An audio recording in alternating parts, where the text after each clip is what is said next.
नमस्कार सभी राम भक्त को। आप सभी भक्तों से अनुरोध है कि आप रामायण टीवी चैनल को सब्सक्राइब करें और भजनों का आनंद लें और अन्य भक्तों के साथ शेयर करें और लाइक जरूर करें। आइए आज का एपिसोड 24वां है और आज का पाठ आरंभ करते हैं इस चौपाई के साथ।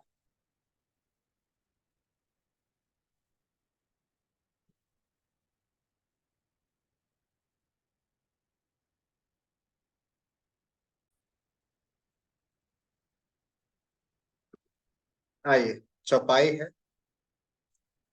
एक बार कलाउ किन हो, सिय हित समर जितब हम सौ।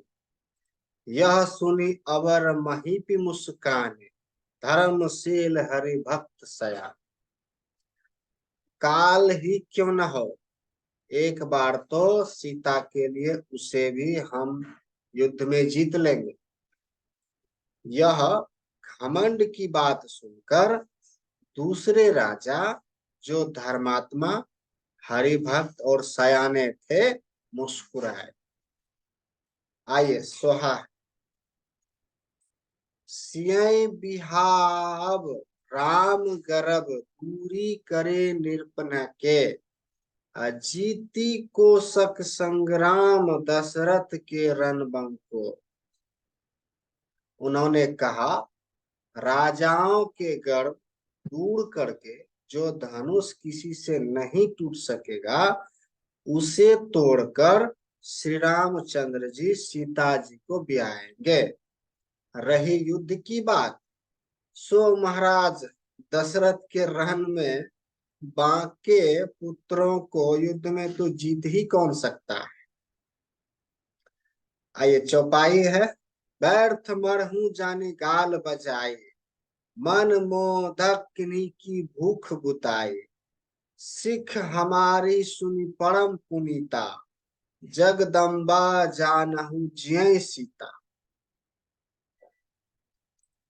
गाल बजाकर व्यर्थ ही मत मरो, मन के लड्डुओं से भी कहीं भूख बुझती है।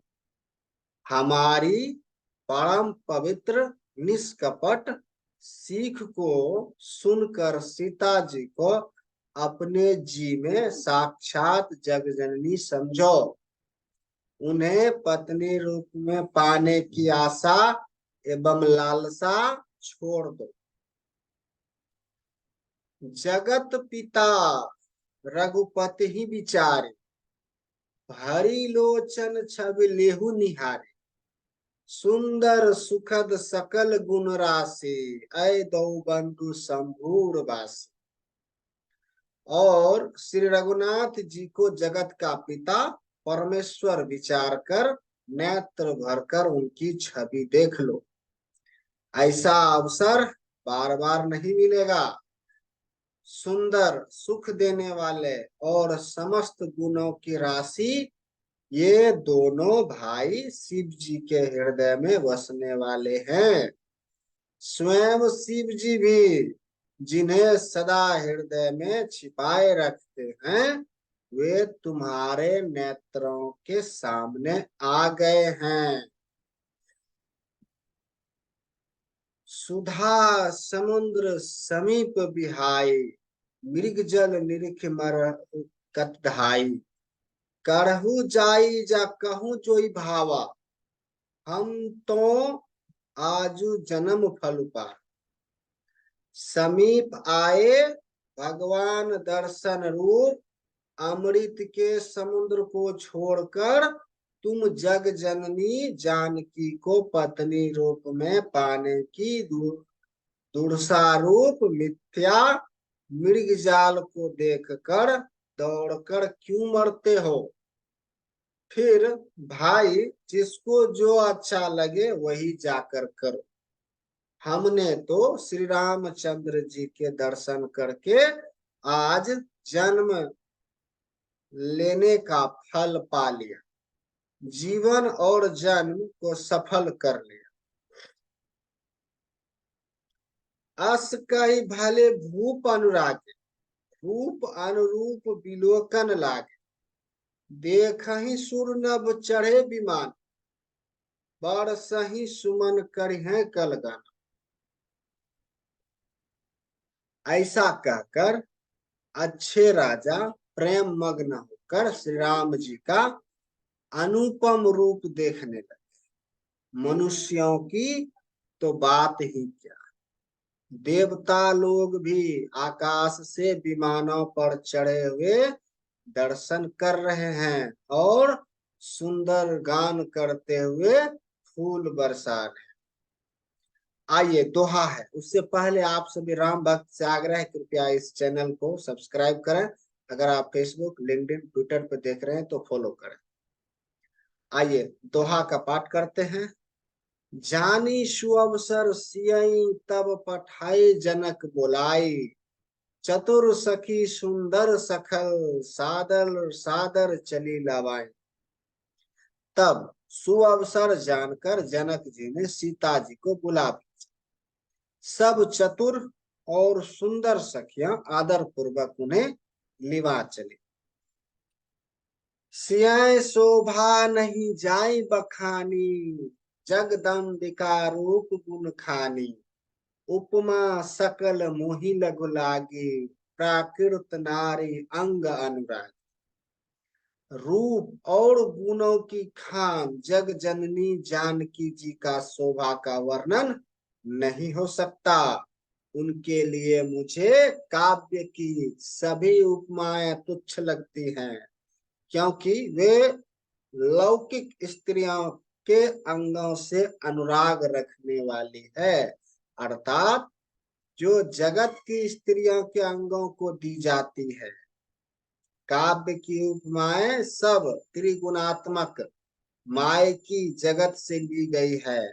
उन्हें भगवान की स्वरूप शक्ति श्री जानकी जी के आप अप्रकृत चिन्मय अंगों के लिए प्रयुक्त करना, उनका अपमान करना और अपने को उपहास बनाना है।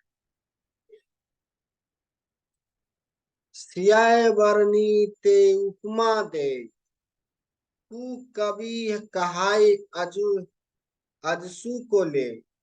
जो पट तरिये तिय समसिया, जग असी जुबती कहाँ कम।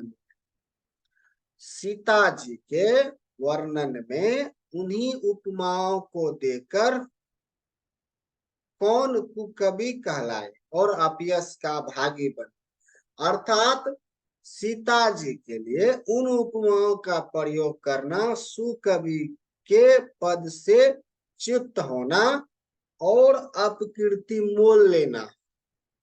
कोई भी सुकवि ऐसी नादानी एवं अनुचित कार्य नहीं करेगा। यदि किसी स्त्री के साथ सीता जी की तुलना की जाए तो जगत में ऐसी सुंदर युवती है ही कहाँ जिसकी उपमा उन्हें दी जाए। गिरा मुखर तन अरद भवन, रति अति दुखित अतुन पति जान। विष बारुनि बंधु प्रिय जे, कहिया रमा सम किमि बदे। पृथ्वी की स्त्रियों की तो बात ही क्या, देवताओं की स्त्रियों को भी यदि देखा जाए तो हमारी अपेक्षा कहीं अधिक दिव्य और सुंदर है। तो उनमें सरस्वती तो बहुत बोलने वाली है, पार्वती अर्धांगिनी है, अर्थात अर्ध नारी नटेश्वर के रूप में उनका आधा ही अंग स्त्री का है, शेष आधा अंग पुरुष शिव जी का है। कामदेव की स्त्री रति पति को बिना शरीर का अनंग जानकर बहुत दुखी रहती हैं और जिनके विष और मध जैसे समुद्र से उत्पन्न होने के नाते प्रिय भाई है, उन्हीं लक्ष्मी के समान तो जानकी जी को कहा ही कैसे जा। जो छवि सुधा पायो निधि होई, परम रूप में कछुप सोई। शोभा रंजु मंदिरो सिंगारो, मथे पानी पंकज निजुमार। जिन लक्ष्मी जी की बात ऊपर कही गई है वे निकली थी खारे समुद्र से, जिसको मथने के लिए भगवान ने अति कर्कश पीठ वाले कच्छप का रूप धारण किया। रस्सी बनाई गई महान विषधर वासुकी नाग। मथनी का कार्य किया अतिशय कठोर मंदराचल पर्वत, और उसे मथा सारे देवताओं और दैत्यों ने मिलकर। जिन लक्ष्मी को अतिशय शोभा की खान और अनुपम सुंदरी कहते हैं, उनको प्रकट करने में हेतु बने ये सब असुंदर व स्वाभाविक ही कठोर उपकरण, ऐसे उपकरणों से प्रकट हुई लक्ष्मी श्री जानकी जी की समता को कैसे पा सकती। हाँ, इसके विपरीत यदि छवि रूपी अमृत का समुद्र हो, परम रूप में कच्छप हो, शोभा रूप रस्सी हो, श्रृंगार रस पर्वत हो, और उस छवि के समुद्र को स्वयं कामदेव अपने ही कर कमलों से मथे। आइए दोहा है, उससे पहले आप सभी राम भक्त से आग्रह, कृपया चैनल को अति शीघ्र सब्सक्राइब करें रामायण टीवी को। अगर आप फेसबुक लिंक्डइन ट्विटर पे देख रहे हैं तो वहां पे आप फॉलो करें। आइए दोहा का पाठ करते हैं। एहि विधि उपजे लक्षी जब सुंदरता सुख मूल, तदपि सकोच समेत कभी कहिए सिय समतुल। इस प्रकार का संयोग होने से जब सुंदरता और सुख की मूल लक्ष्मी उत्पन्न हो, तो भी कवि लोग उसे बहुत संकोच के साथ सीता जी के समान कहें। जिस सुंदरता के समुद्र को कामदेव मथेगा, वह सुंदरता भी प्रकृति लौकिक सुंदरता ही होगी, क्योंकि कामदेव स्वयं भी त्रिगुणमयी प्रकृति का ही विकार है।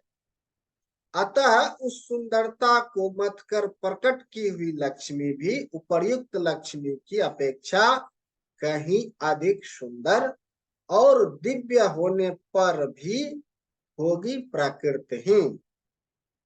अतः उसके साथ भी जानकी जी की तुलना करना कवि के लिए बड़े संकोच की बात होगी।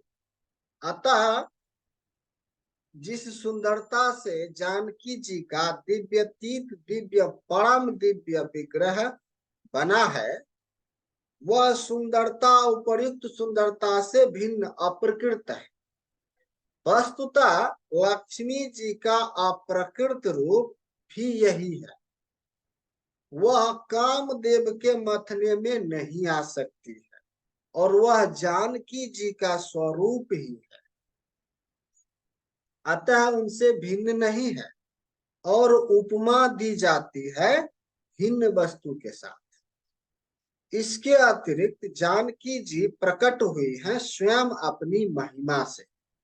उन्हें प्रकट करने के लिए किसी विभिन्न उपकरण की अपेक्षा नहीं है। अतः शक्ति शक्तिमान से अभिन्न अद्वैत तत्व है, अतएव अनुपममय है। यही गूढ़ दार्शनिक तत्व भक्त शिरोमणि कवि ने इस अभूतपोमालंकार के द्वारा बड़ी सुंदरता से व्यक्त किया है। आइए अगला चौपाई का पाठ करते हैं। चली संग ले सखी सयान, गावत गीत मनोहर बाण। सोह नवल तनु सुंदर सार, जगत जननी अतुलित छवि भार।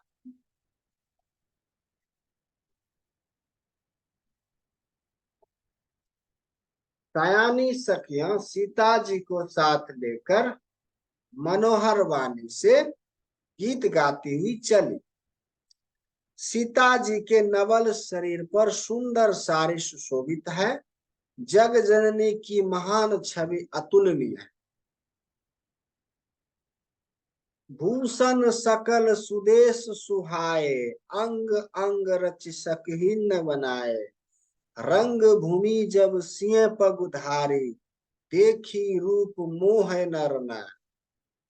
सब आभूषण अपनी अपनी जगह पर सुशोभित है, जिन्हें सखियों ने अंग अंग में भली भांति सजाकर पहनाया है। जब सीता जी ने रंग भूमि में पैर रखा, तब उनका दिव्य रूप देखकर स्त्री पुरुष सभी मोहित हो गए। आइए अगला चौपाई है। हरिश सुर दुदम्बी बजाए, बरसी प्रसून अप्सरा गाय। पानी सरोज सोह जय माला, अवचट चिताए सकल भुआला। देवताओं ने हर्षित होकर नगाड़े बजाए और पुष्प बरसाकर अप्सराएं गाने लगी। सीता जी के करम कमलों में जयमाला सुशोभित है। सब राजा चकित होकर अचानक उनकी ओर देखने लगे। सियाई चकित चित्त राम ही चाहा, हाय मोह बस सब नर नाहा। मुनि समीप देखे दो भाई, लगे लल्लिक लोचन निधि पाए। सीता जी चकित चित्त से श्री राम जी को देखने लगी। तब सब राजा लोग मोह के वश में हो गए।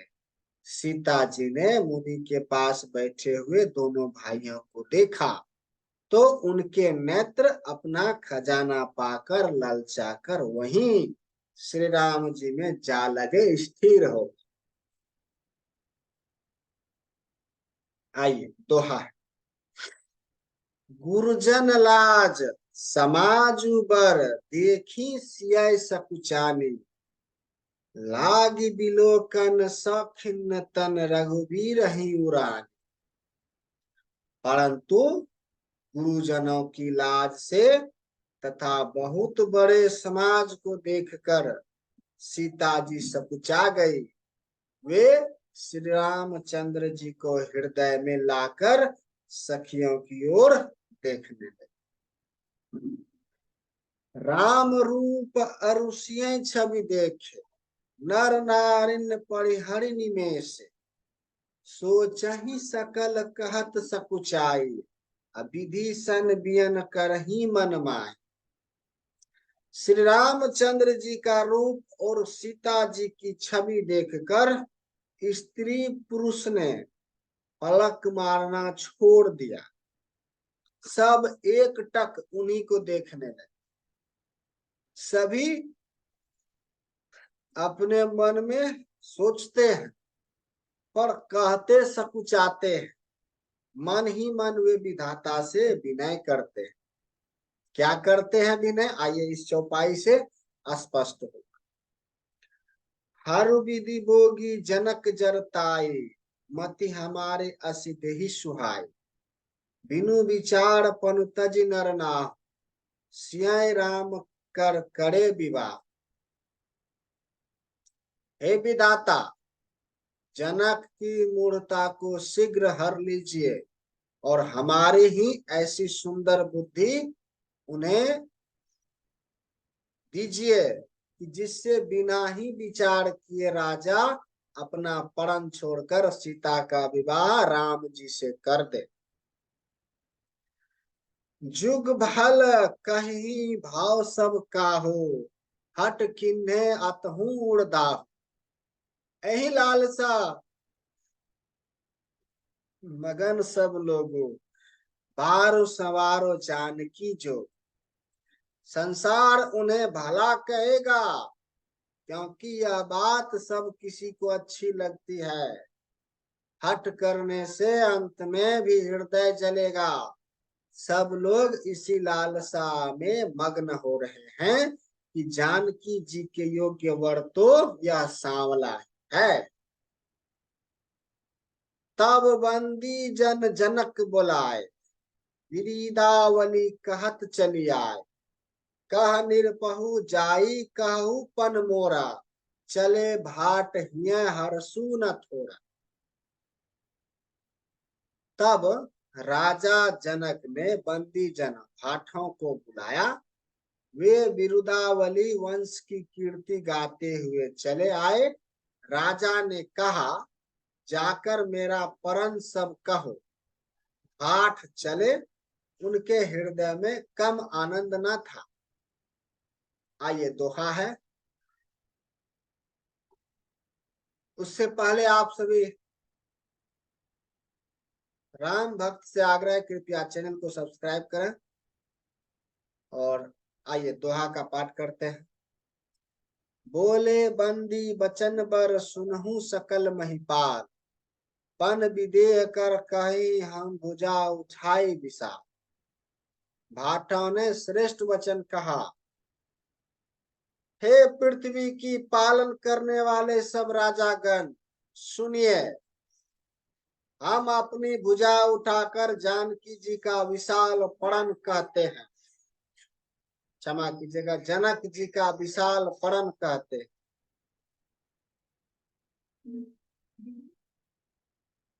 निरिप भुज बल विदु शिव धनु राहु, करुआ कठोर विदित सब काहू। रावणु बानु महाभट भारे, देखी सरासन गवही सिधारे। राजाओं की भुजाओं का बल चंद्रमा है, शिव जी का धनुष राहु है। वह भारी है, कठोर है, यह सबको विदित है। बड़े भारी योद्धा रावण और बानासुर भी इस धनुष को देखकर गांव से चुपके से चलते बने। उसे उठाना तो दूर रहा, छूने तक की हिम्मत ना हुई। सोई पुरारी को डंडू कठोरा, राज समाज आज जोई तोरा।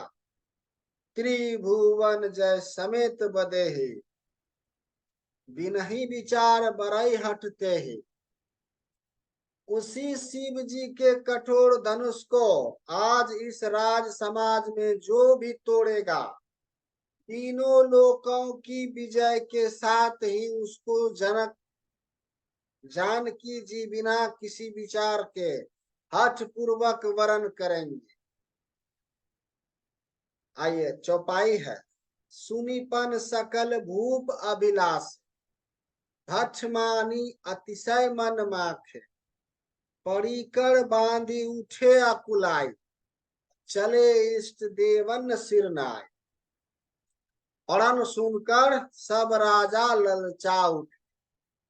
जो वीरता के अभिमानी थे, वे मन में बहुत ही तमतमाए, कमर कसकर अकुलाकर उठे और अपने इष्ट देवों को सिर नवाकर चले।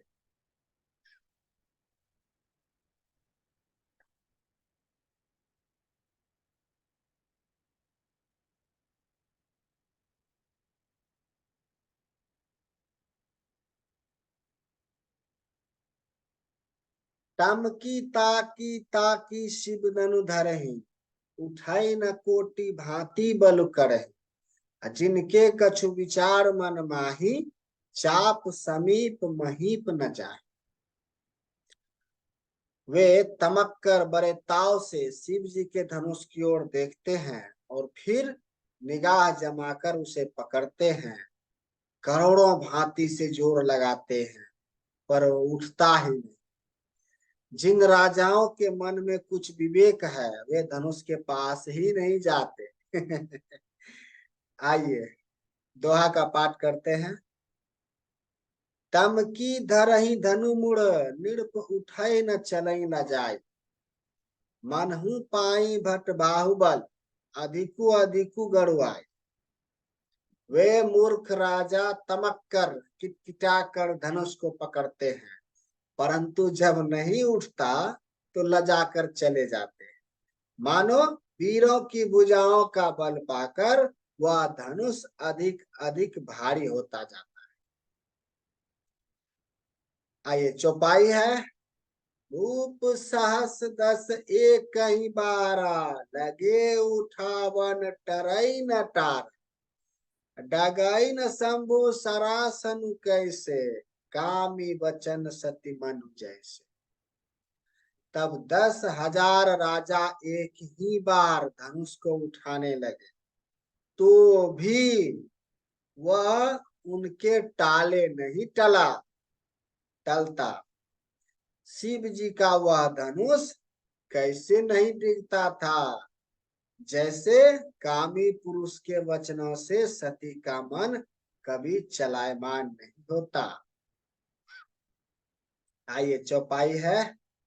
सब नृप भय जोगु उपहासी, जैसे बिनु विराग सन्यासी, कीर्ति विजय वीरता भारी, चले चाप कर बरबस हारी। सब राजा उपहास के योग्य हो गए, जैसे वैराग्य के बिना सन्यासी उपहास के योग्य हो जाता है। कीर्ति विजय बड़ी वीरता, इन सब को वे धनुष के हाथों बरबस हार कर चले गए। आइए अगला चौपाई है। श्री अति भय हरि हई राजा, बैठे निज निज जाई समाजा, निरपहि बिलो की जान को अकुलाने, बोले बचन रोष जनुसार। राजा लोग हृदय से हार कर श्रीहीन हतप्रभ हो गए और अपने अपने समाज में जा बैठे। राजाओं का असफल देखकर जनक अकुला उठे और ऐसे वचन बोले जो मानो क्रोध में सने। आइए अगला चौपाई है। दीप दीप के भूपति नाना, आए सुनिए हम जो पन उठाना, देव धनुज धरि मनुज शरीरा, विपुल वीर आए रणधीरा। मैंने जो परण ठाना था, उसे सुनकर द्वीप द्वीप के अनेकों राजा आए। देवता और दैत्य भी मनुष्य का शरीर धारण करके आए, तथा और भी बहुत से रणधीर वीर आए। आइए दोहा है। कुंवारी मनोहर विजय बरी, कीर्ति अति कमनीय, पावनिहार विरंची जनु, रचऊ न धनु दमनीय। परंतु धनुष को तोड़कर मनोहर कन्या, बड़ी विजय और अत्यंत सुंदर कीर्ति को पाने वाला मानव ब्रह्मा ने किसी को रचा ही नहीं। आइए अगला चौपाई है। कहूँ कही यह लाभू न भाबा, कहूँ न शंकर चाप चढ़ावा, राउर चढ़ाऊ तोड़ब भाई, किलो भरी भूमि न सके छड़ाई। कहिए यह लाभ किसको अच्छा नहीं लगता, परंतु किसी ने भी शंकर जी का धनुष नहीं चढ़ाया। अरे भाई, चढ़ाना और तोड़ना तो दूर रहा, कोई तिल भर भूमि भी छुड़ा न सका। आइए अगला चौपाई है। अब जानी कौ माखे भचमान, वीर विहीन महिमय जान, तजहू अस निज निज गिरी जाऊं, बिखा न बेदी ही विवाह। अब कोई वीरता का अभिमानी नाराज ना हो, मैंने जान लिया पृथ्वी वीरों से खाली है या खाली हो गई। अब आशा छोड़कर अपने अपने घर जाओ, ब्रह्मा ने सीता का विवाह लिखा ही नहीं। सुकीर्तु जाई जो पनु परिहाऊ, कुंवारी कुंवारी रहू का करो, जो जनते बिनु भटी भूमि भाऊ, ते पनु करे होताऊ न हसा। यदि परण छोड़ता हूं तो पुण्य जाता है, इसीलिए क्या कर, कन्या कुंवारी ही रहे। यदि मैं जनता की पृथ्वी वीरों से शून्य है, तो पढ़न करके उपहास का पात्र न बनता। जनक बचन सुनि सब नर नार, देखी जानकी भय दुखार। माखे लखनू कुटिल भय भोए, रदपट फरकत नयन सिरि सोहे। जनक के वचन सुनकर सभी स्त्री पुरुष जानकी जी की ओर देखकर दुखी हुए, परंतु लक्ष्मण जी तमतमा उठे।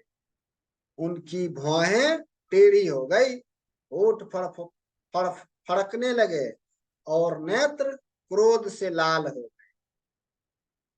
आइए दोहा है। कही न सकत रघुबीर डर लागे, बचन जानु बान। नय राम पद कमल सिरु बोले गिरा प्रमाण। श्री रघुवीर जी के डर से कुछ कह तो सकते नहीं, पर जनक के वचन उनके बाण से लगे। जब न रह सके तब श्री रामचंद्र के चरण कमलों में सिर नवाकर वे यथार्थ वचन बोले। रघुवंश महु जह को होई, तही समाजस कहीं न कोई। कही जनक जस अनुचित बानी, विद्यमान रघुकुल मनि जान। रघुवंशियों में कोई भी जहां होता है, उसे समाज में ऐसे वचन कोई नहीं कहता जैसे अनुचित वचन रघुकुल शिरोमणि श्री राम जी को उपस्थित जानते हुए भी जनक जी ने कहे।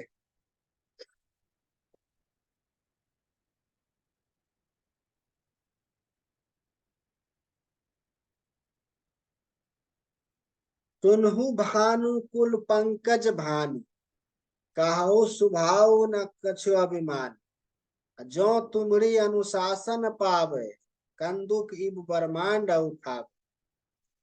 हे सूर्य कुल रूपी कमल के सूर्य, सुनिए मैं स्वभाव से ही कहता हूं,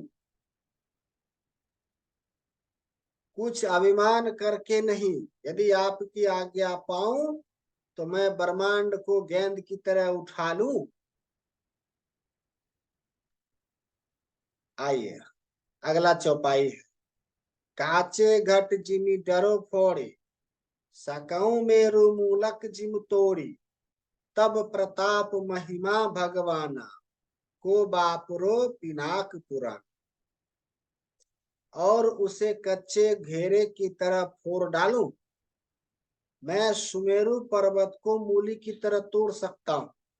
हे भगवान, आपके प्रताप की महिमा से यह बेचारा पुराना धनुष तो कौन चीज है। आइए अगला चौपाई है। नाथ जानी अस आयुषु हो, कौतुक करो बिलोक्य सो। कमल नाल जिमि चाप चढ़ावे, जो जन सत प्रमाण ले धा। ऐसा जानकर हे नाथ, आज्ञा हो तो कुछ खेल करूं। उसे भी देखिए, धनुष को कमल की डंडी की तरह चढ़ाकर उसे 100 योजन तक दौड़ा ले चला जाऊं।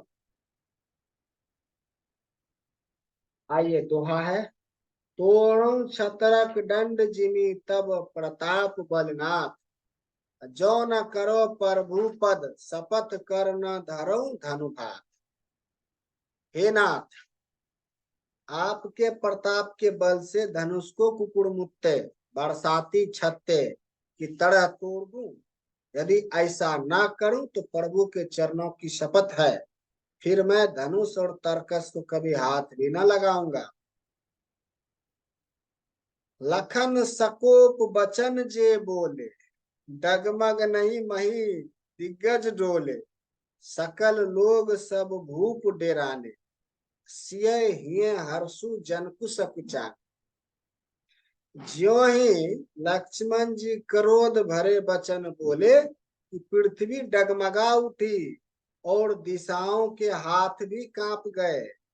सभी लोग और सभी राजा डर गए। सीता जी के हृदय में हर्ष हुआ और जनक जी सकुचा गए। गुर आइए चौपाई है। गुर रघुपति सब मुनि मन माही, मुदित भय पुनि पुनि पुलकाहि, शयन ही रघुपति लखनु निवारे, प्रेम समेत निकट बिठारे। गुरु विश्वामित्र जी, श्री रघुनाथ जी और सभी मुनि मन में प्रसन्न हुए और बार बार पुलकित होने लगे। श्री रामचंद्र जी ने इशारे से लक्ष्मण जी को मना किया और प्रेम सहित अपने पास बैठा लिया। आइए चौपाई है। विश्वामित्र समय शुभ जान, बोले अति स्नेहमय बान, पूछहु राम भजहु भव चापा, मेटहु तात जनक परिताप। तब विश्वामित्र जी शुभ समय जानकर अत्यंत प्रेम भरी वाणी बोले, हे राम उठो, शिव जी का धनुष तोड़ो और हे तात जनक का संताप मिटाओ।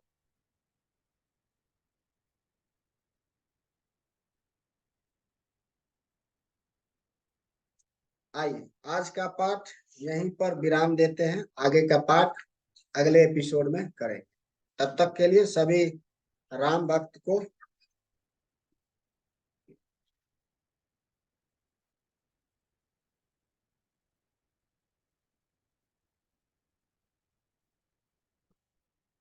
जय श्री राम। मिलते हैं अगले पाठ।